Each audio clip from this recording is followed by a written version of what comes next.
Hello, wonderful leader. This is Taaka. Welcome to the Leadership in Africa Redefined, the podcast.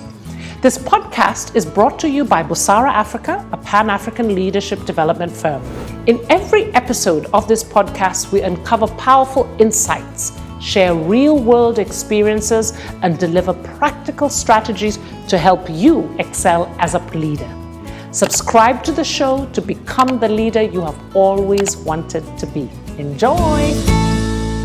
Welcome to Leadership in Africa Redefined, the podcast, the nuts and bolts episode. And I have with me none other than Robert. How are you, my dear? I'm good, Taaka. How are you doing? I'm good. Great. So today we are talking about authentic leadership. Leading from a place of being true to who you are. But before we go too far, I think it's good that we actually define what we mean by being authentic or being actually authenticity. So give us the real definition. What is authenticity? Okay, so from the Webster's dictionary, authenticity is not false or imitation. Not false, or it's not an imitation. Yes, okay. It should be real, actual, true to one's own personality, spirit or character, is sincere and authentic with no pretensions. With no pretensions, okay. No pretensions. So we start with that definition because we want to ensure that as we talk about being authentic, if we talk about authentic leadership, it starts with actually being authentic as a person. Yeah. So you first, as a human being, are authentic, and then it shows up in your leadership. Yeah. I think even before we get into how do you become authentic, how do you show up authentic leadership, let's be frank. Many of us struggle with being authentic, not just as leaders, but just as people. And I think we have to honor that and talk about why it can sometimes be hard to be authentic. So, Robert, what have you seen and experienced in terms of why people struggle with being true to themselves, not being fake? What have you seen? What's your experience? I've read 7 Habits of Highly Effective People. Okay. And one of the things that is said in the book is about how, as human beings, before we are born, there's a script that is written for us. Script written from religion, from culture, from our gender roles, and all of that. So if you have a life that you're going to lead, that before you are born, we already know what work we want you to do. We want to have a way of behavior that we expect from you. Yeah. If you're fancy, there's a fancy way of doing things. There's a gown way of doing things. So for somebody to come into the world where already there's a script and they're given to you to read from and live your life by, it becomes difficult for people to really go into themselves and find out, who am I? Yes. What do I want to do in this world? Because already you're expected to do certain things. And that makes it very difficult for people to come out of their shells, come out of their boxes, and be who they really are. Yeah. I really like that, Robert, because indeed I have seen that the way many of us were raised, as you said, there has been a script, and you could see that if you didn't follow the script, whether it's a gendered script, men are supposed to be, boys are supposed to be, I remember that, how do you say it in Sri Mabens? How do you say it? Say it again slowly. Memensu. And they would always say it when my son wanted to cry, because there was this thing of boys don't cry. And I'd be like, let the child cry. Let the child cry. I want to have a son who is emotionally connected with who he is. Exactly. But I could see already there were scripts around as boys. There was a certain way you could show emotions. So you're right, it's gendered, it's culture, there's whole things around class, there's religion. And we learn quite early on that if you don't follow the script, then all of a sudden you're ridiculed. Exactly. You're shamed. Yes. You're undermined. Exactly. So then we all, whether we like it or not, start to feel like, to be accepted in this group, in this tribe. And I imagine that this actually, we're hardwired as human beings for belonging. Exactly, yeah. Just think of our ancient folks. If you are in the cave and all of a sudden the tribe rejected you and all of a sudden you are left out there, you could die. Exactly. So there's something in our older brains that immediately thinks that belonging is important. Exactly. So any threat to belonging means that, those parts of us that are not accepted, we shun down. We're like, ish, in this family, to be accepted, you have to be 1, 2, 3. 4, 5, 6 is not accepted, so you put it. And yet we forget traditionally. I read a book that was talking about one of the Dagara from Burkina Faso. One of their indigenous and traditional customs was when a woman is pregnant, the wise people in the community, those spiritual healers, those types, would commune with the ancestors to get a sense of this child in the woman's stomach, what is the gift she's coming to bring to the world? And then it becomes the job of the entire community to shepherd in that child's gift into the world. So as they grow, it's not about fixing you into a script, but it's saying that all of us are responsible for helping you discover what's that unique thing you're bringing to the world, and in your unique ways of. So it's not a script that we force you into, but rather shepherding you into the evolution of the best version of yourself. So I thought that was such a wonderful way. But for most of us, the reality is that's what we weren't raised. And probably maybe, Taaka, to remind ourselves that we are not saying that there are rules in society that we should break because they want to be who they are. It's true. No. It's true. What we are saying is that there are rules, there are ways of doing things, and we must respect them and obey them. I don't even know if I say I respect them. And what we're saying is that I think what I hear you saying is that it's that the need to belong. We're not saying break them for the sake of breaking them, but the need to belong has hindered our ability to express all of ourselves. Exactly. There have been some parts of ourselves that have been safe to bring out, and some parts of ourselves that have. Okay. And for that reason, I want to read you a quote by Debbie Ford. The greatest act of courage is to be and to own all of who you are without apology, without excuses, without masks to cover the truth of who you are. So in other words, authenticity, given the context we have described, can be an act of courage. Yes. It can be an act of courage because you do risk being rejected or metaphorically being evicted from the tribe because somehow you've done things that don't quite fit in. And we know from where we're from, conformity is important. Where we're not sitting in whatever, again, in the West, where you can just do your individual thing.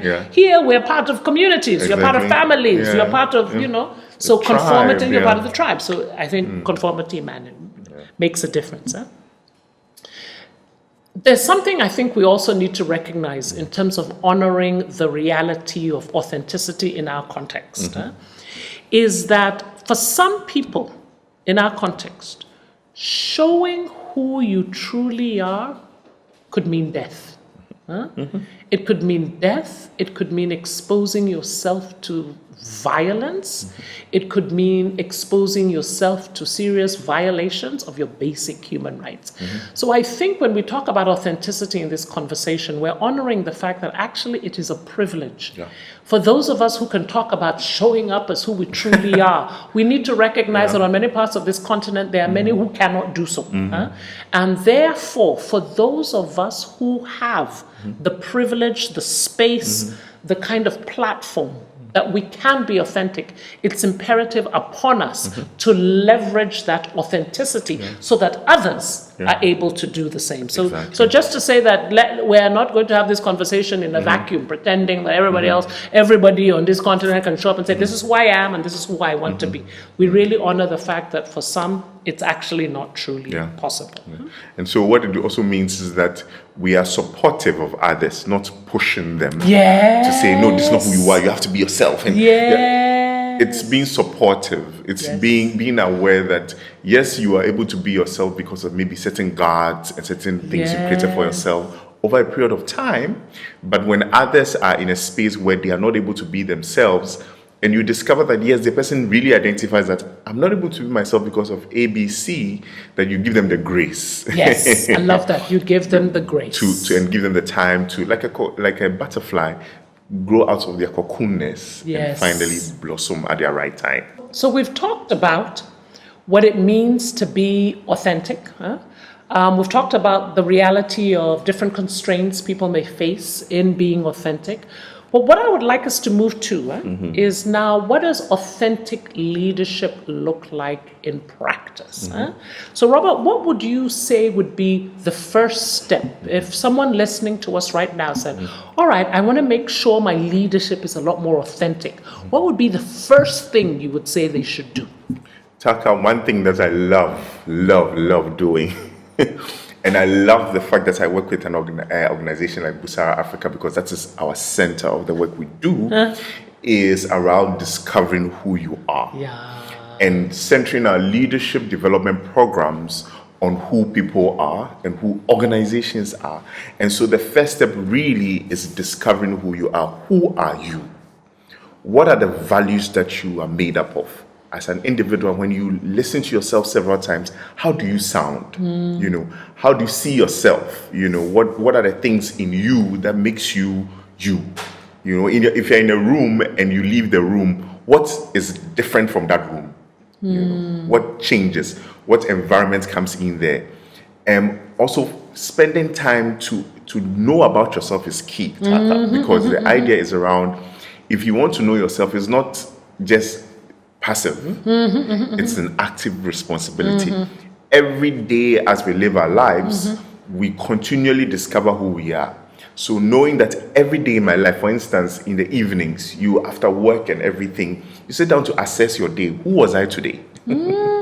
Which Robert was in their house today? Okay. Who was I today? How did I react to that situation that happened in the room?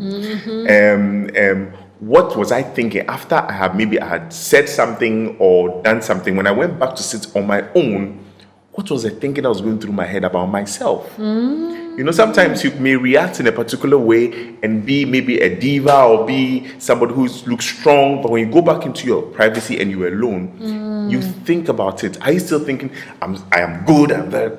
Or you're like, wait, what did I do? Was that really me?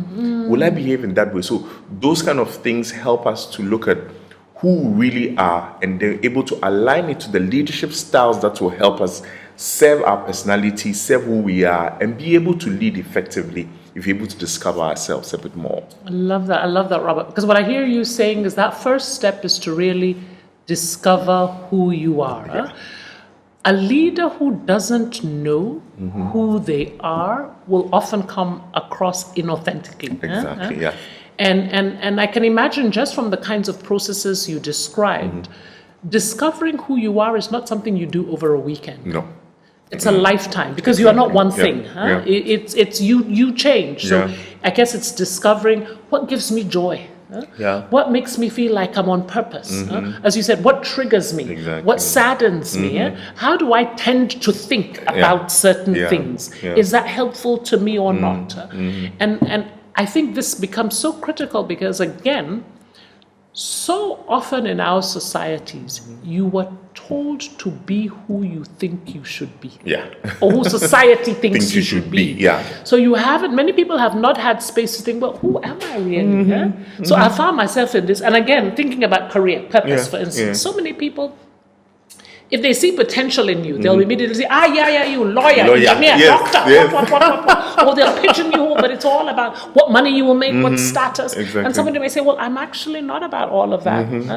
Or they'll be like, okay, you're a woman, marriage. Well, actually, I don't want to be married or have kids. So discovering, what is it you truly want? What are your deepest desires? And then in your leadership, particularly, why is it you're doing leadership? What do you want to accomplish with your leadership? What kind of so that whole thing about who are you? That's what I'm hearing you say is the first step. I think then with that clarity, and again, even as we're talking about discovering who you are, again, we're emphasizing this is not something you do once and you're done. You're like, I'm done. Because this is who I am. We're inviting you to have that growth mindset where we recognize you as a person is constantly evolving. So it's a journey. So that knowing who you are is a journey. But once you have some level of clarity on who you are, I would say the second thing is then to make choices and decisions that are in alignment with what you stand for, your values, what you are truly feeling, or what you are thinking about. Because I think the inauthenticity comes about. Let me give you a perfect example in a leadership role. So here you are, somebody has come and said, oh, I would like to take leave because this is happening, I'm tired. But you know that actually right now the team is completely overburdened with stuff, and so the timing is not good. But because you are afraid of the conflict, you don't want to look like a bad boss. So you then say, okay, you can go ahead and you don't say what you really want to say. What your true desire is that person would hold off for a little bit, get through, let you as a team get through this tough period. Then they can take their leave. Instead, you're like, oh, okay, you can go off on leave because you don't want to be seen as a bad person. But at the end, you're resentful. So actually, resentment is a good sign that, was it something you should have said? And many of us, because we're avoiding conflict, we don't want to be seen. We're not saying what we truly need to say. So I think then it's taking action. And we have to be so clear. Again, I think you alluded to it before. As a leader, making decisions and solving problems can sometimes feel overwhelming. Having a thinking partner to help you reflect, gain clarity, and take charge of your situation is essential for personal and professional growth. This is where coaching comes in. At Busara Africa, we offer executive coaching guided by the ethics of the International Coaching Federation. Our internationally certified coaches bring years of experience and mastery of the coaching process, empowering you to take control of your leadership journey. Contact us today at www.busara-africa.com. Are you doing too much? Feeling overwhelmed, yet still questioning if you're doing enough? Leading from within, the inner work of leadership is here to help. This monthly online program helps leaders like you build self-awareness, master emotional intelligence, and lead with confidence. With expert-led masterclasses, practical tools, and a curated resource library, you'll gain insights to lead with authenticity and impact on your schedule. So take a breath and join me on a powerful journey of inner work required to thrive and find your joy as a leader. Join now on www.busara-africa.com. Being authentic does not mean no filter. It doesn't mean you say everything that comes out of your mouth. It might mean there might be situations where you're like, I really don't like this person, but you need to say it. You need to behave in ways that are respectful, polite, even though in your mind you're like, this is not my person at all. So just be clear that, but ultimately it's always making choices and decisions that are in alignment with your true needs, desires, and constantly thinking about what does that look like in practice. For me, I have a value of responsibility. Responsibility is one of the things on top of my list as a person. And so when I am leaving this out, it's about making sure that whatever I take, I want to do it. When I say something, I want to deliver. When when even if it will cost me not sleeping, I would make sure that I do it. Or when I decide that, I'll do something for someone or go somewhere, even if it will cost me to invest into being there, I will do it because that is who I am. That is my value. I feel that if I don't deliver for people, I'm not helping them. I'm not being the person that I really want to be there for people. Now, when sometimes what will happen is that that this is who I am, but there is a space where you are like, okay, let's check the current situation. Is it helping me? Like you said, is it serving me? Yes. Is it okay to invest an X amount of money to help somebody that is beyond your capability because of your sense of responsibility.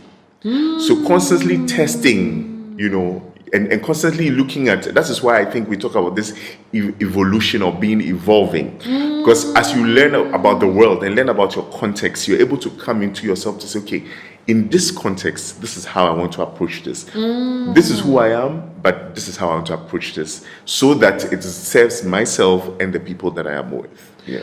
I love that, because what I'm hearing you say is about living in integrity. Exactly. Yeah. And and to me, a lot of being authentic as a leader and as a person indeed is that congruence between what you say you stand for and then what you do. And what I'm hearing you say is you have certain values about, okay, I will deliver. If I make a promise, I will make sure I deliver on that. But at the same time, being connected enough with yourself that you're regularly examining, is this working? Yeah. Is this working? Yeah. Because it's not fixed. Exactly. It's a constantly evolving thing. Yeah. It's interesting. I think one thing it's also good to emphasize is the issue of vulnerability. Authenticity and vulnerability. I often find as leaders, we are least authentic when we put up a mask to show that we have all the answers. We are so confident. Yes. We're super courageous, even when we're like, I'm not sure I know what's going on. And so I think sometimes authenticity as a leader can show up as vulnerability. But again, it's being intentional. It's not, there might not be all moments where it is appropriate or you want to demonstrate that vulnerability.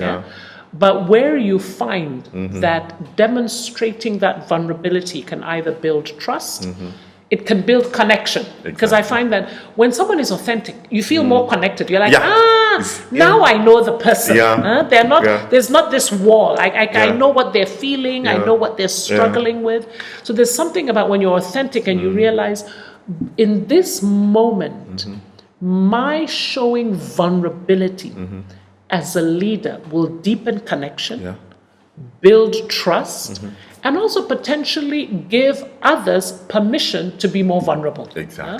Because in many workplaces and many spaces, I find people are walking around with masks, pretending to be something they're not. But until you as the leader stop pretending, then people are like, okay. This one is real. She's real. This is how Taaka truly feels. Again, it doesn't mean no filter. It doesn't mean, there'll be times I'm so angry, but I choose how to express that anger in alignment with my values of saying, no matter how angry I am, I must always show respect. So vulnerability then can be a powerful tool. Vulnerability, connection, I think what we're saying to our listeners is that those can be symptoms of that you are being authentic. Congruence, what's happening inside is also you're not seeing a disconnect. Someone says one thing, they're this way, in a different place. But again, I like to break it down and become real in these conversations. Because now we have a sense of get to know yourself, and then this whole thing about make choices and be intentional so that you're always in alignment. But the truth is, for many of us, as we said in the beginning, not all spaces are safe enough for us to show who we truly are. Even when we're leaders, I know I have been in certain spaces, organizations, where I could not show them totally who Taaka was and what I needed to, know. So Robert, how does one deal with that? What is your experience? Again, you have alluded to this, and this is what we have to emphasize this around. It's not always about expressing everything, It's not always about expressing how you feel anyway and anyhow and anywhere. It's about being able to label and choose and make, like Taaka said, make the decision in alignment with your values, how we are supposed to speak or how we are supposed to how you would appear, like to show up, or to be seen, you know. So it's important that we are aware of that idea of around knowing that it's not everywhere that we would be able to show ourselves because of safety, because of security, because of the way we want to control things, how we want things to happen. We may express ourselves differently in a way that will help us gain what we really want to achieve. So that's important. So it's almost like being very strategic. Yeah, be strategic about what you. Exactly. Again, I've been in these spaces where I thought, this is complete nonsense. This is, you're just thinking in your mind, this is, but I'm like, this is not the moment to say this, Taaka. I know that's what you're feeling, but again, being mindful, say, what is it in alignment? And I think this is sounding very kind of nebulous, but I think one of the criteria to determine whether you're, how can I say, what to express and what not to express and how to express it is a lot around, are you abandoning yourself or not? There can be times where I'm not expressing exactly what's going on in my mind, but I know why I'm not. Exactly. So I'm still being true to myself because I know this is not the strategic thing to do at this moment. I will find another place, another way of communicating it. Because if I do it now, it's not going to help the situation. And so there's something about consciousness, being aware. Often I find very fake people are not even aware. True. They're not even aware they're wearing a mask. They're so used to the mask. The mask has been there. Whereas I think authenticity, and authenticity as a leader, is saying that there will be times that I may not, it's not like a complete open mirror where you can see everything through the mirror in terms of, but there's an intentionality about what I express. But definitely there's always a congruence, an alignment between what I say, what I do, and how I live in alignment with my values. Okay. I wonder if we've talked about being authentic ourselves as leaders. How do we support others to be authentic? How does that work? How would you say? So it's about creating safe space for people. And I think you mentioned the idea about vulnerability. If a leader starts to be vulnerable and starts showing parts of them that enables people to feel, oh, I can, also, cool down. I shouldn't lift my shoulders. I should cool down and also listen to what people are saying. I can tell some parts of me that maybe I was hiding before because the leader was able to open up also about themselves and was able to, and saw me. And that's another thing.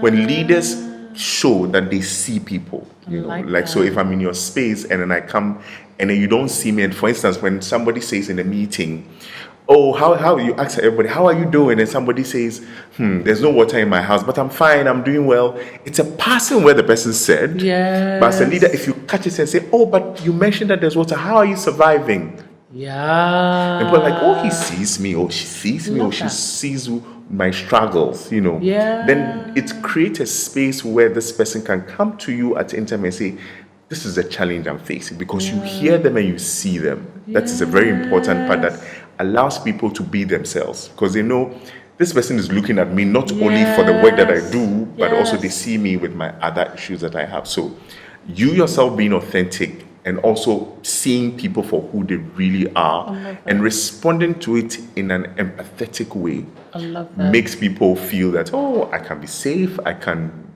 express myself, of course, in a controlled manner. And I think that is how, as leaders, we can start creating a space for people to feel that they can also be authentic in our spaces when they're around us. I love that thing about seeing people. But what I'm hearing from that example you gave is something about the heart connection. And I listened to a Google talk this morning, actually, and the woman was talking about authenticity. And she was talking about how it's good for business. And she gave an interesting, she shared a story that I thought was really interesting in terms of how it shows up in business. She said that she had gone through a divorce and she needed to sell her house and move across country or something. So she got a set of realtors who came in, and they were super efficient, asked all the right questions: how many bedrooms, kitchen, is there a basement, super, super efficient. And within a day, they were able to sell the house for cash, She says, but she noticed one thing. They didn't once ask her, oh, why are you selling this beautiful house? So there was never a heart connection. It was all business. Yes. So I mean, she was happy. She said she got her money in. They sold the house. They got the job done. And she noticed, however, that 3 weeks after that, a friend called her and said, oh, I'm wanting to sell my house, and I noticed you sold yours very quickly. What were the names of those realtors? And she says, oh my gosh, I can't tell you. I literally she could not remember to this day because she felt there was no connection. Exactly. She says, fast forward then to the person who actually moved her. Once she sold the house, she moved across country. This mover came in.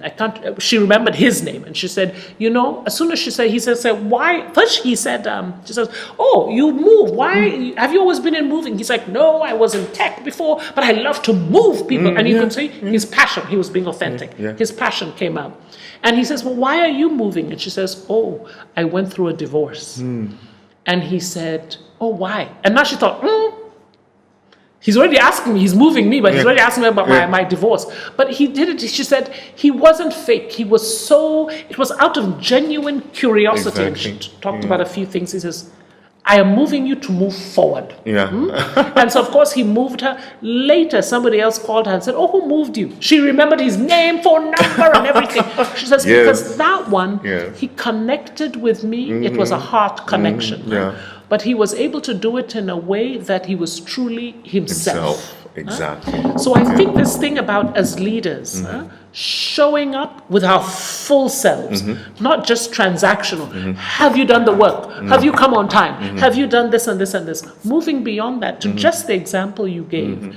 Part of authenticity is not just about you, but it's the full you, not just your mind, the results, the numbers, the bottom line, but also really caring about people beyond the numbers, the results. So in a way that you really see people. Exactly.